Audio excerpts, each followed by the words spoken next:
Hi Virgo, February 2026. Ito na po ang inyong reading. Kuha lang tayo ng ilang guidance advice, messages para sa inyo. Buwan ng Pebrero, Feb-ibig, Pag-ibig, Love Month. Ayan, kuha tayo ng ilang guidance. Energy check tayo para sa mga Virgo. Virgo energy. Kamusta kayo Virgo? Anong asahan nyo ngayong buwan? February 2026, advice po para sa mga taong ito. Ano nga asahan nila nung parating? Guidance, Virgo energy sa taong maring makapakinig nito. Message? Virgo, February 2026. Ano nga asahan ng mga taong ito? Okay. Para sa isang Virgo na maaring makapakinig nito. Buwan ng Pebrero, anong parating sa kanila? Guidance po. Sandali, ang dami nito. Guidance advice, Virgo energy, February 2026. Okay. Hindi natin pipigilan. Five of Wands, the Wheel of Fortune, reverse. Ito yung pinakamaliit nating deck. Kaya napapasilip, nanlalabo na ang mata ni Moonchild. The Knight of Swords, King of Swords, Three of Pentacles, King and Queen of Swords, both reverse. Okay. The Empress, Eight of Pentacles. Sandali, urong ko lang kayo, medyo imbalance si Moonchild. Ay pa tayo. Five of Cups, 5 and 5. The Tower.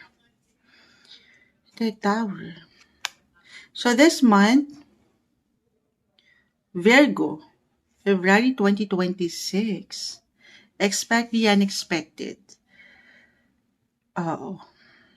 Maring may ilang bagay, sitwasyon na parating kung saan ay gulatin kayo. Hindi kailangan laliman or katakutan. Halimbawa, sobrang nagbibigay diin po dito. Una na, pagdating sa inyong mga buhay trabaho, sa inyong pang-araw-araw, yes po. Ano yan, Moonchild? Halimbawa, sa sobrang busy, occupy na yung energy nyo. Baka may ilang unexpected projects, offers, opportunity, or may ilang extra work na ihain sa inyo out of the blue na hindi nyo asahan. Kayo naman po ay very flexible signs. Yes, stay adaptable, flexible sa kung anumang pwedeng ihain ng inyong mga boss or anumang ganap. Kahit sa simpleng schedule na baka merong I feel may ilang delays, ilang glitch na kailangan kayo itong humarap or kayo itong hahalili. Yung ganong energy, okay, sa inyong pang-araw-araw na buhay. Actually, Virgo, yes, sobrang nag-highlight din pala. Andito tayo, Aquarius season, ang inyong mga 6th house of work. So, along dito sa barahan nyo, parang andito pa rin yung higit na enerhiya, higit kayong magpo-focus, meron kayong gustong makitang ganda, or goal talaga na ma-reach this month. I see na meron talaga guys. Meron kayong laban na maipapanalo, matatapos, ma-achieve, i-claim natin ito. Gaano man kalaki kaliit ha. So ano man itong unexpected, wala naman talaga tayong control sa kung anong pwedeng ihain ng taas or ng universe, pero pinapaalalahanan kayo ng barahan na nasa inyo ang control. Meron kayong mga kakayanan paano i-handle to ha. Maaring matas lang yung inyong mga paraan kung paano nyo panghahawakan ang mga bagay. Okay? Focus lang. At kung nanaisan ito, Virgo, bilang kayo mga detailed-oriented, ayan, magplano. Magplano kung nanaisin nyo lang naman para sigurado. If ever. Para kasi meron tendency, baka meron kayong makalimutan, makaligtaan sa dami ng pwedeng ihain sa inyo. So in short, magiging busy po. Busy and productive ang buwang ito para sa inyo. Kahit na I feel hindi timing ito para sa inyo. I mean physically, mentally, emotionally. Queen and King of Swords, Three of Pentacles, all in reverse. Parang Gusto niyo lang munang parang ayaw niyo magsalita. Parang nakadikam ang inyong mga bibig ngayon. Bibig, parang hindi kayo ready to connect, to communicate, especially your planet ruler, si Mercury, will go on retrograde. Tama. End of this month, February. So, meron tayong pre and post shadow phase na tinatawag. So, anyway, kahit second week, ramdam nyo na to. Parang, hindi naman sa hindi kayo magiging bukas. Pero hanggat kaya, low-key, may pagka-low-key yung energy. Gusto niyo lang munang mapag-isa, mapagnilay. Medyo tipid kayo. Magiging matipid kayo how to connect. Na okay lang naman. May ganyang pace tayo sa buhay eh. Parang gusto niyo lang lalo pa kung ang dami yung kung apply po ha, for some of you, tayo po ay general message na ang daming obligations sa work or sa inyong pang-araw-araw na buhay, negosyo man yan, gawain sa bahay, na teka lang ha, hihinga lang ako. So medyo nag-iipon kayo ng lakas at baka ito yung pinaka-advice, it's okay to say no, Virgo. Sa ilang obligations or opportunities na to, yes, opportunity, pero baka meron akong pagka-over fatigue na nakikita na hindi nyo na mapakiramdaman, ay teka, kaya ko pa ba to? So if ever this is something extra work, extra project, extra offer, i-remind nyo yung sarili nyo guys. Of course, connected yan or kaakibat niyan ay yung ilang extra responsibility. So tanungin ng sarili, mapanghawakan ko ba to? Kakayanin ko pa ba? Okay, yung ganong energy guys. So listen to your body, especially balance emotional and yung pagiging practical. Yes, gusto natin, mayroong something, go for the gold. Ganon yung energy, pero take it easy.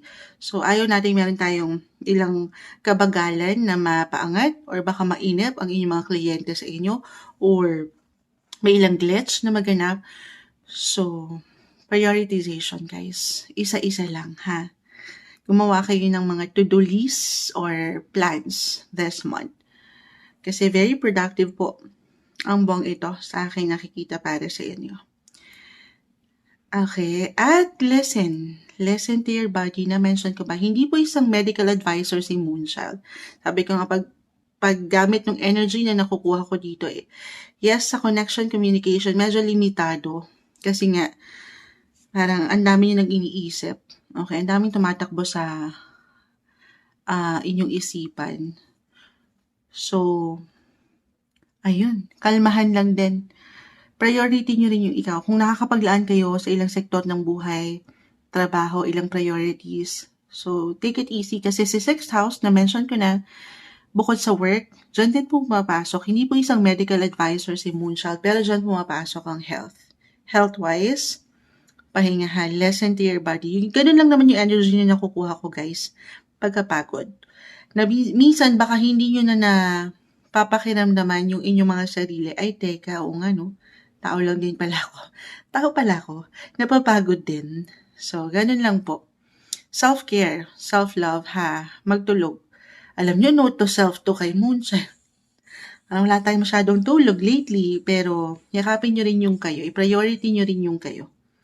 Okay, other messages, kasi ito pwedeng kuusahan nyo pong maramdaman. Sabi ko nga, gusto nyo lang munang parang very limit yung energy, magiging picky kayo doon sa energy na pwede nyo mapaangat sa ilang taong ito, especially na nakakasalamuhan, nakikita nyo sa pang-araw-araw, pero wala kayong options Trabaho, Moonchild, kailangan ko pa rin mag-show up.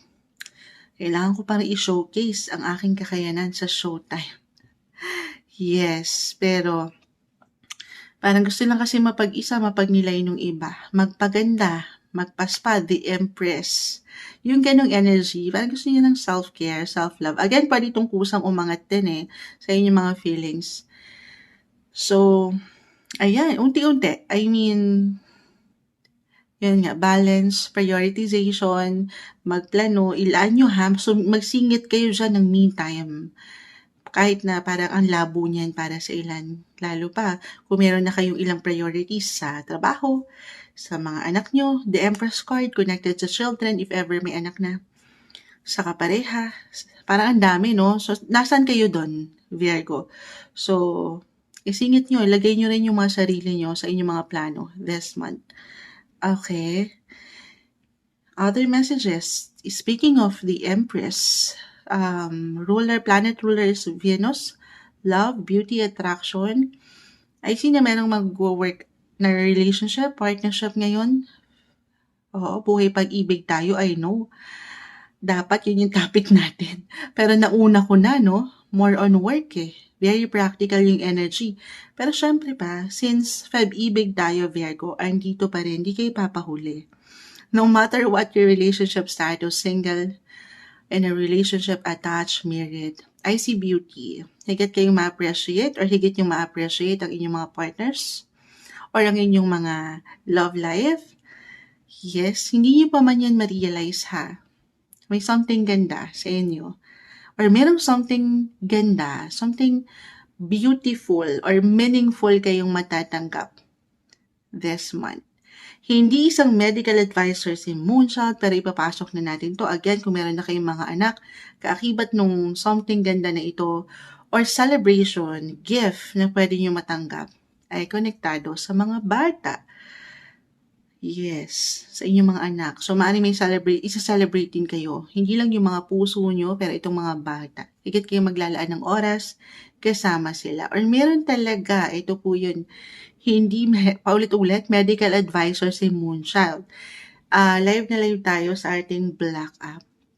Usually, pag nakakatanggap ako ng ganitong questions, mabubuntis na ba ako, Moonchild? So, I do not accommodate pregnancy questions, guys, ha? Ito po, kusang umaangat siya. Meron talagang pregnancy card indicator sa tarot. At ito po yun, si The Empress. Napakalawak niyan. Pero ipapasok ko na rin kasi umangat sa inyo. Maybe, for some of you, especially kung ito ninyo look forward, ayan, baby blessing, guys. Merong parating. Yun lang naman yun. Kung may anak na kayo, higit kayo maglalaan ng energy, focus, attention, extra TLC sa mga bata. Tender, loving, and care. Kasama ang mga mahal mo at mahalaga sa'yo. Or, since Feb-ibig, i-workout nyo to work out, magwa-workout kayo ng partner. Medyo malamig pa naman ngayon. Magkakaroon kayo ng, nakakabuo kayo. Bata-bata, paano ka ginawa? Ganun yung energy dito, guys. Yung quality time together, couples, and a relationship. Yes. Para sa ilan, I'm getting a message 5-5, may ilang changes, lalo pa sa mga dumaan po sa tension, conflict. For some of you, mas kalma ngayon, Pebrero. I see connection, deconnection, reconciliation po. Timing lang ha. The Wheel of Fortune, umiikot yan. Ups and downs, highs and lows, walang perfect na relasyon. Hanggat nandito, yung pagpapahalaga or nakasentro ang puso, lalo rin kung meron na kayong mga anak, narito po talaga yun. Merong development or even improvement po sa inyong pagsasama. Ito yung umaangat na guidance advice na marahil kailangan yung marinig. February 2026, Virgo.